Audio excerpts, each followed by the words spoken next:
Okay, we'll go ahead and get started. And again, I'll call on you in pairs so we can get as many of you in as possible. Let's start with Anthony Dasher and followed by Mark Weiser. Hey, John, good to see you.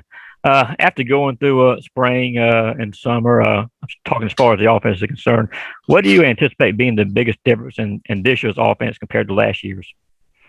I'd say the biggest difference would be, we have that continuity. We're turning a lot of starters, a lot of great players.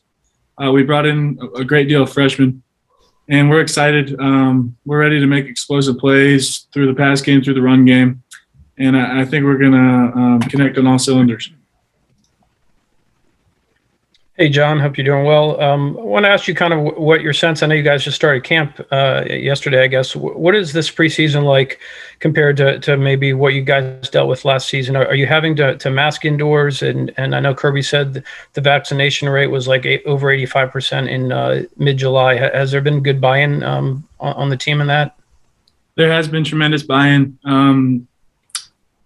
This team's very, very strong. And they want to all be together, and they know, the deal with vaccination, and they know they want to be a part of this team come the postseason and whatnot.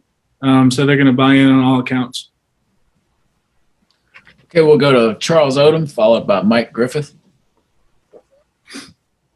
John, if I could follow up on your opening statement where you said you think we'll connect on all cylinders.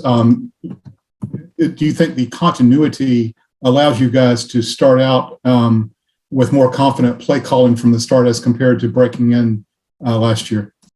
I do. I think Coach Monken's going to dial up some great plays.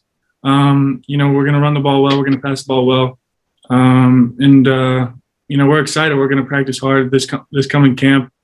And we're going to work on all types of plays, and we're going to be ready. John, it looks like the tight end position is transformed into, it's something, a pretty exciting spot. You obviously are a pretty large and consistent target. Can you share what you've seen out of Brock Bowers and Darnell Washington, two other guys we've heard talked about a lot?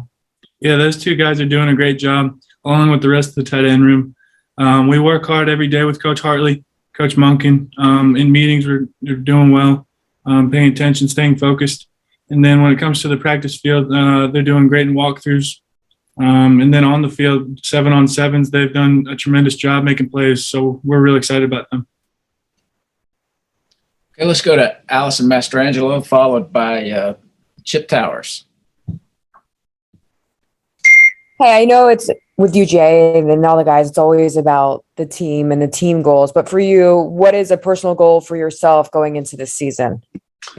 That's a great question, but I don't want to start on your original statement, but my goals will fall into place.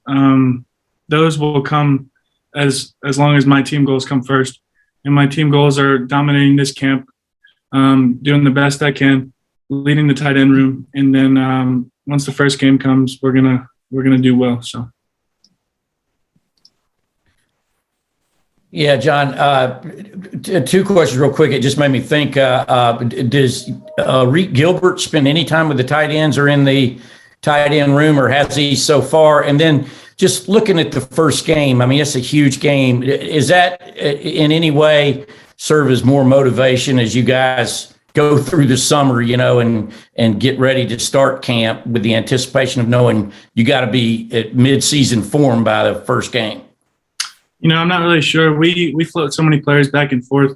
All our positions are connected, and a lot of the times we're just with Coach Monken, so we're not individualized at all. And then as far as the first game, we're excited. We recognize the opponent, but at the same time, we're focused on the first day of fall practice today, and we're going to get after it. Okay, let's go to Seth Emerson, followed by David Pascal. Hey, John, whether Arik Gilbert's at tight end or wide receiver, he is seen as, he played tight end last year. There's a lot of excitement about him. There's everyone always asks me about Darnell Washington. Do you kind of feel like the forgotten man sometimes as a tight end, considering how much you played and the impact you did have last year? No, I don't buy into all that. that doesn't affect me at all. I'm going to go out there, make my plays, do my thing and I know I can play. I know I do well. So that doesn't affect me at all. I don't even think about that.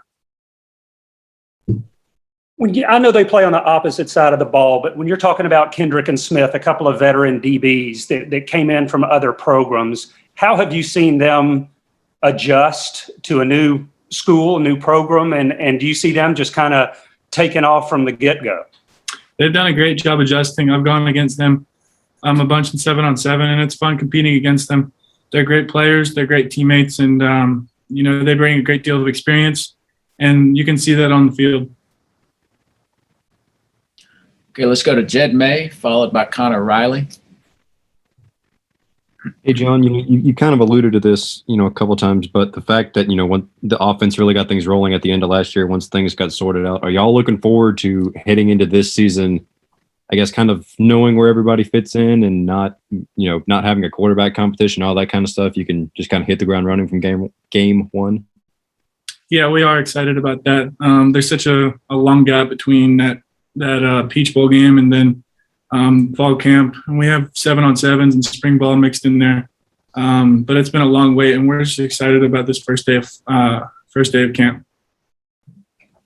Hey, John, wanted to ask you what your initial impressions were of Arik Gilbert and how having an athlete like that can help you guys make those sort of explosive plays in the passing game. It's exciting having a great athlete in Arik, but he's among a huge group of wide receivers, tight ends. So we're excited about the whole team. Okay, let's go to Jake Rowe, followed by Dean Legge.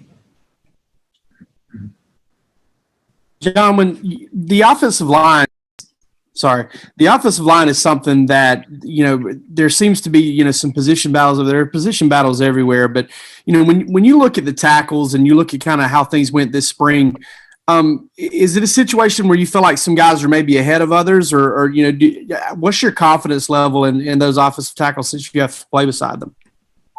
It's nice playing next to these offensive tackles because they're so big, they're so fast, they're so quick. But Coach Smart and the offensive staff, they recruit such great players. So there's never like a drop off when it comes. I'd say the only drop off would be that experience and knowing the plays. But I mean, we use that summer and they know the plays within the first month. So at that point, they'll play the best man, whoever puts us in the best position. John, back to JT and the explosiveness and so forth. As it relates to his ability to play quarterback, what have you seen from him versus guys that you've had? I mean, you were there when Fromm was there and so forth. What's different about JT in the way that he plays the position? Not arm strength, but just playing the position itself. It's hard to compare the quarterbacks that I've played with, but I will say that JT has loads of confidence, and he brings that into practice meetings on the field, and that's exciting to watch. He controls the huddle, controls the offense, and he does a great job doing it. Okay, we have time for one more question, and I'll call on Brandon Sudge. Hey, John, I mean, kind of going back to what you said about the offense kind of clicking on all cylinders, like what is it about the about the playmakers on this team that makes you believe that you guys have that opportunity kind of? I'd say just going through this summer, going through these 7-on-7s and walkthroughs, seeing the plays that our outside receivers can make, our tight ends can make, just seeing that firsthand, it's super exciting. And I know it's going to carry over into camp and then the first games. All right, John, thank you for your time. Appreciate it.